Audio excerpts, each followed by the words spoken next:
உங்கள் அனைவருக்கும் என்னுடைய பணிவார்ந்த வணக்கத்தை தெரிவித்துக் கொள்கிறேன். மாண்புமிகு அமைச்சர் அண்ணன் ஐ. பெரியசாமி அவர்களின் அருமை புதல்வர், சட்டமன்ற உறுப்பினர்,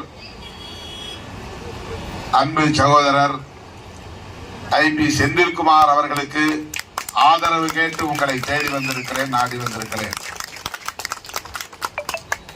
அவர் பல்லாயிரக்கணக்கான வாக்குகளின் வித்தியாசத்தில் வெற்றி பெறுவார் என்பதிலே யாருக்கும் மாற்று கருத்தில்லை. அவர் மீண்டும் சட்டமன்றத்திற்கு செல்லுவார். இந்த தொகுதியை சார்ந்த மக்களின் உணர்வுகளை சட்டமன்றத்தில் பிரதிபலிப்பார். உங்களுக்காக உரத்து பேசுவார். ஆனாலும் உங்களை நான் தேடி வந்திருக்கிறேன். என்னுடைய வாழ்த்துக்களை தெரிவிப்பதற்காக, அவருடைய வெற்றியை உறுதிப்படுத்துவதற்காக, என் உயிரின் உயிரான விடுதலை சிறுத்தைகளை தீவிரமாக வாக்கு சேகரிப்பில் ஈடுபட வைப்பதற்காக உங்களை தேடி வந்திருக்கிறேன். விடுதலை சிறுத்தைகள் கட்சி தொடர்ந்து திராவிட முன்னேற்ற கழகத்தோடு பயணித்து வருகிறது. முத்தமிழறிஞர் கலைஞர் காலத்திலிருந்து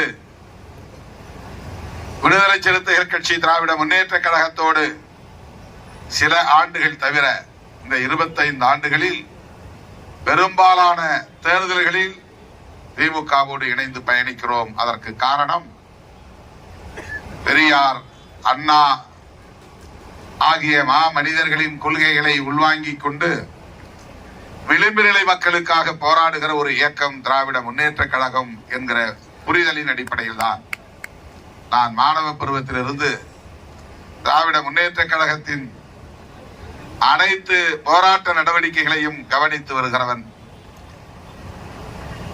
நான் ஒரு இயக்கத்தின் தலைவராக பொறுப்பேற்ற பிறகு 2001 முத்தமிழறிஞர் கலைஞர் அவர்களை சந்தித்த நாளில் இருந்து இன்றைக்கு தளபதி தலைமை தாங்குகிற இந்த நாள் வரையில் திராவிட முன்னேற்ற கழகத்தின் சமூக நீதி போராட்டங்களை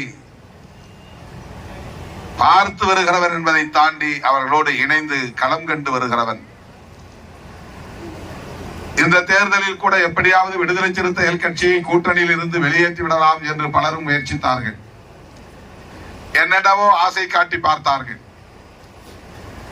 திமுக கூட்டணியில் இருந்து திருமாவளவன் வெளியேறினால் அந்த கூட்டணியை பலவீனப்படுத்தி விட முடியும், சிதறடித்து விட முடியும். திமுக கூட்டணி சிதறினால் திமுகவை வீழ்த்திவிட முடியும் என்றெல்லாம் கணக்கு போட்டு பார்த்தார்கள். நான் பெரியார் அரசியலை உள்வாங்கியவன், புரட்சியாளர் அம்பேத்கர் அரசியலை படித்தவன், மாமேதை காரல் மார்க்ஸ் அவர்களின் கருத்தியலை அறிந்தவன், புரிந்தவன், தெரிந்தவன். ஆகவேதான் இந்த மண்ணில் சங்பரிவார் கும்பலுக்கு இடமில்லை என்பதில் விடுதலை சிறுத்தைகள் உறுதியாக இருக்கிறோம். அதிமுக இன்றைக்கு பாஜகவை தனது தோளிலே தூக்கி வருகிறது. அதிமுக பாஜகவோடு கூட்டணி வைத்ததை அவர்களாலேயே நியாயப்படுத்தி சொல்ல முடியாது. நாங்கள் திமுகவோடு ஏன் கூட்டணி வைத்திருக்கிறோம் என்பதை எங்களால் நியாயப்படுத்த முடியும். நாங்கள் ஏன் திமுகவோடு இருக்கிறோம், திமுக தலைமையிலான கூட்டணியில் பயணிக்கிறோம் என்பதை என்னால் மணிக்கணக்கிலே பேச முடியும், காரணங்களை சொல்ல முடியும். ஆனால் மாண்புமிகு எதிர்கட்சி தலைவர் எடப்பாடி பழனிசாமி அவர்கள் பாரதிய ஜனதாவோடு கூட்டணி சேர்ந்ததற்கான நியாயத்தை சொல்ல முடியுமா? எந்த அடிப்படையில் பிஜேபியோடு அதிமுக கூட்டணி வைத்தது? அதிமுகவினுடைய மேலாள் பொதுச் செயலாளர் மறைந்த முதலமைச்சர் செல்வி ஜெயலலிதா அம்மையார் அவர்கள் ஒரு பொது தேர்தலில் வெளிப்படையாக சொன்னார், நான் என் அரசியல் வாழ்வில் பெரும் தவறு இழைத்து விட்டேன், பிழை செய்து விட்டேன். பாஜகவோடு கூட்டணி வைத்தது நான் செய்த பெரும் பிழை. அதற்கு பரிகாரமாகத்தான் அவர்களின் ஆட்சியை கவிழ்த்தேன் என்று சொன்னவர் ஜெயலலிதா அம்மையார். அது மட்டுமில்லாமல் ஒரு நாடாளுமன்ற பொதுத் தேர்தலில் மோடியா லேடியா மோதி பார்ப்போம் வா என்று அழைத்தவர் ஜெயலலிதா அம்மையார். அது மட்டுமல்ல, அதிமுக கடந்த காலத்தில் செய்த தவறை இனி எந்த காலத்திலும் செய்யாது, இனி ஒருபோதும் பாஜகவோடு அதிமுக கூட்டணி அமைக்காது என்று சொன்னார். இது எடப்பாடி பழனிசாமி அவர்களுக்கு தெரியுமா தெரியாதா? அதிமுகவை நம்பிக்கொண்டிருக்கிற அந்த கட்சியின் தொண்டர்களுக்கு தெரியுமா தெரியாதா? அதிமுக எந்த அடிப்படையிலே பாஜகவோடு கூட்டணி வைத்தது என்பதை நியாயப்படுத்த அவர்களால் முடியுமா? முடியாது. அந்த கூட்டணியில் இடம்பெற்றுள்ள ஒவ்வொரு கட்சியும் ஒருவருக்கொருவர் கடுமையாக விமர்சித்துக் கொண்டவர்கள் என்பது மட்டுமின்றி அவர்கள் சவால் விட்டுக் கொண்டவர்கள். எடப்பாடி அவர்களோடு கூட்டணி வைத்தால் தூக்கு போட்டு சாகலாம் என்று சொன்ன தலைவர் இன்றைக்கு அதிமுக கூட்டணியில் இருக்கிறார். எடப்பாடி அவர்களை மிக கடுமையாக விமர்சித்த பாமக அன்புமணி இன்றைக்கு அதிமுக கூட்டணியிலே இடம்பெற்றிருக்கிறார். பாஜகவை கடுமையாக விமர்சித்த எடப்பாடி அவர்கள் இன்றைக்கு பாஜகவோடு கைகோர்த்து நிற்கிறார். கொஞ்சம் கூட அவர்களுக்கு கருத்தியல் அடிப்படையில் எந்த பொருத்தமும் கிடையாது. முரண்பட்டவர்கள் இன்றைக்கு தேர்தல் ஆதாயத்திற்காக மட்டுமே கைகோர்த்து நிற்கிறார்கள். இந்தியாவிலே எல்லா மாநிலங்களிலும் பாஜகவினர் தமது கைவரிசையை காட்ட முடிகிறது. ஏன் தமிழ்நாட்டில் முடியவில்லை? கர்நாடகாவிலே, ஆந்திராவிலே, தெலுங்கானாவிலே கூட அவர்கள் இன்றைக்கு ஒரு தவிர்க்க முடியாத சக்தியாக வளர்ந்து விட்டார்கள்.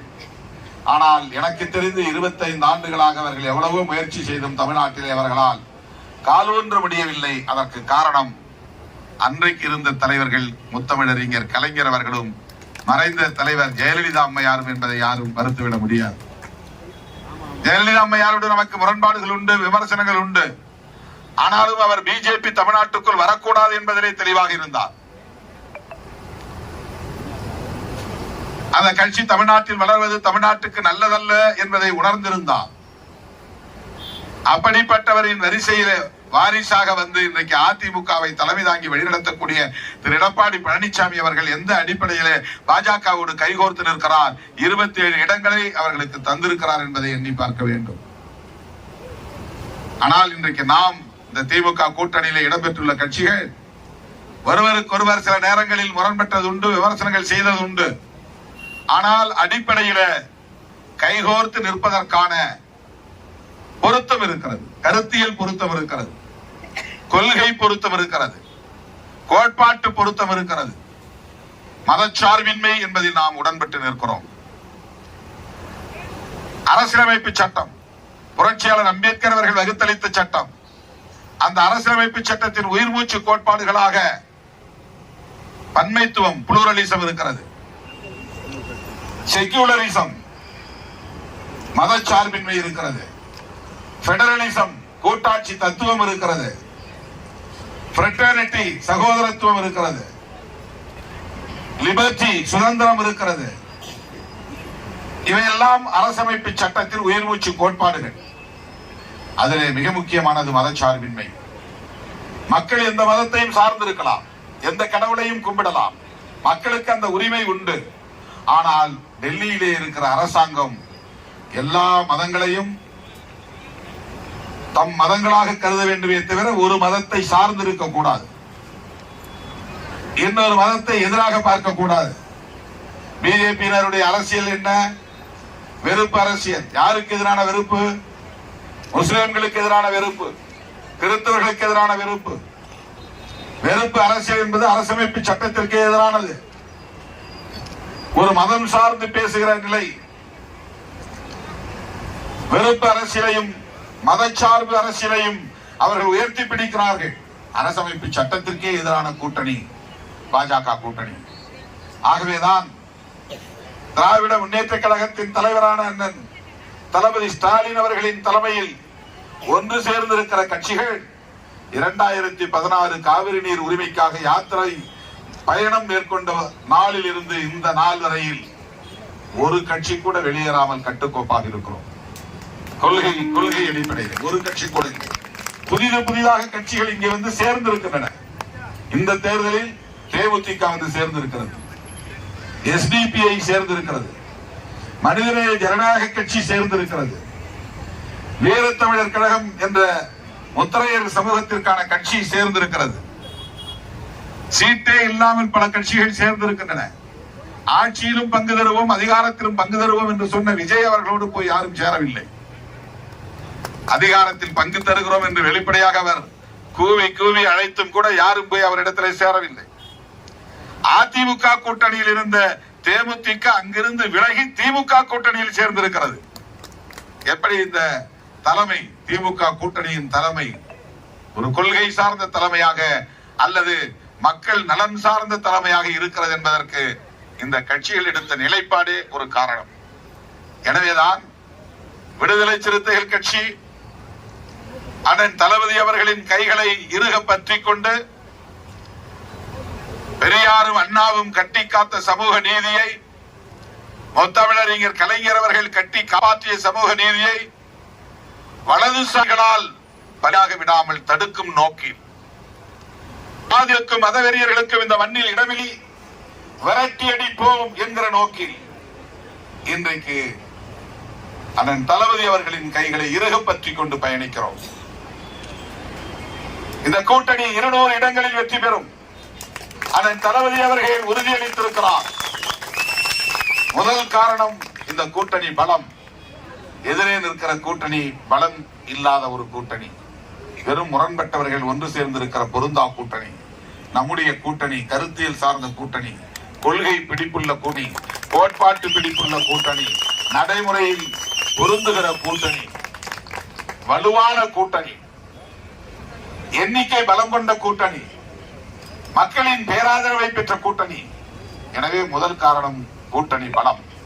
இரண்டாவது காரணம், இந்த 5 ஆண்டுகளில் தளபதி அவர்களின் தலைமையிலான திராவிட மாடல் என்று சொல்லுகிற இந்த திராவிட முன்மாதிரி அரசு சாதித்திருக்கிற சாதனைகள். நான் முதல்வன் திட்டம், தவப்புதல்வன், தமிழ் முதல்வன் திட்டம், தமிழ் புதல்வன் திட்டம், நான் முதல்வன் திட்டம், விடியல் பயணம் திட்டம், மகளிர் உரிமை திட்டம், எண்ணற்ற பல திட்டங்கள், காலை சிற்றுண்டி திட்டம். பிற மாநிலங்களை சார்ந்த முதலமைச்சர்களே தளபதி ஸ்டாலின் அவர்களை பார்த்து காப்பி அடிக்கக்கூடிய அளவுக்கு, பின்பற்றக்கூடிய அளவுக்கு இங்கே மக்களுக்கான நலன்களை முன்னிறுத்தி சாதனைகளை படைத்திருக்கிற ஒரு அரசு. எனவே இரண்டாவது காரணம் அரசின் சாதனைகள். மூன்றாவது காரணம் திமுக வெளியிட்டிருக்கிற தேர்தல் அறிக்கை. அதிலே மிக முக்கியமானது இல்லத்தரசிகளுக்கு 8000 ரூபாய் மதிப்பிலான கூப்பன் வழங்கும் திட்டம். பெண்களை மேம்படுத்த வேண்டும் என்பதிலே இந்த அரசு காட்டுகிற அக்கறை வேறு எந்த மாநிலத்திலும் கிடையாது. மகளிர் உரிமை திட்டம் என்பது மகளிரினுடைய நலன்களை முன்னிறுத்துகிற திட்டம். விடியல் பயணம் என்பது மகளிரை முன்னிறுத்துகிற திட்டம். கூப்பன் 8000 ரூபாய் வழங்குகிற திட்டம் மகளிரை முன்னிறுத்துகிற திட்டம். இப்படி சொல்லிக்கொண்டே போகலாம். எனவே இந்த கூட்டணி 200 இடங்களில் வெற்றி பெறும் என்று அண்ணன் தளபதி அவர்கள் சொல்லியதற்கு நான் பார்க்கிறேன் 3 காரணங்கள். 1 கூட்டணி பலம், இன்னொன்று அரசின் சாதனைகள், 3 தேர்தல் அறிக்கை. ஆகவே என் உயிரின் உயிரான விடுதலை சிறுத்தைகளே, கண் துஞ்சாமல் களப்பணியாற்றுங்கள். எஞ்சிய நாட்களில் அல்லும் பகலும் ஓயாது பணியாற்றுங்கள். அண்ணன் செந்தில்குமார் அவர்களின் வெற்றியை உறுதிப்படுத்துங்கள். திராவிட முன்னேற்ற கழகத்தின் தலைமையிலான மதசார்பற்ற முற்போக்கு கூட்டணியை சார்ந்த வேட்பாளர்களின் வெற்றியை உறுதிப்படுத்துங்கள். இந்த தொகுதியில் போட்டியிடும் செந்தில்குமார் அவர்களுக்கு உதயசூரியன் சின்னத்திலே வாக்களித்து பெருவாரியான வாக்குகளின் வித்தியாசத்தில் வெற்றி பெறச் செய்யுங்கள், வெற்றி பெறச் செய்யுங்கள் என்று கேட்டு வாய்ப்புக்கு நன்றி கூறி முடிக்கிறேன். நன்றி, வணக்கம். நமது சின்னம், நமது சின்னம், வெற்றியின் சின்னம், மதசார்பற்ற முற்போக்கு கூட்டணியின் சின்னம், தளபதியின் வாழ்த்துக்களை பெற்ற சின்னம், ராகுல் காந்தியின் வாழ்த்துக்களை பெற்ற சின்னம், பிரேமலதா விஜயகாந்த் அவர்களின் வாழ்த்துக்களை பெற்ற சின்னம், இஸ்லாமிய கட்சிகளின் வாழ்த்துக்களை பெற்ற சின்னம், விடுதலை சிறுத்தைகளின் வாழ்த்துக்களை பெற்ற சின்னம்.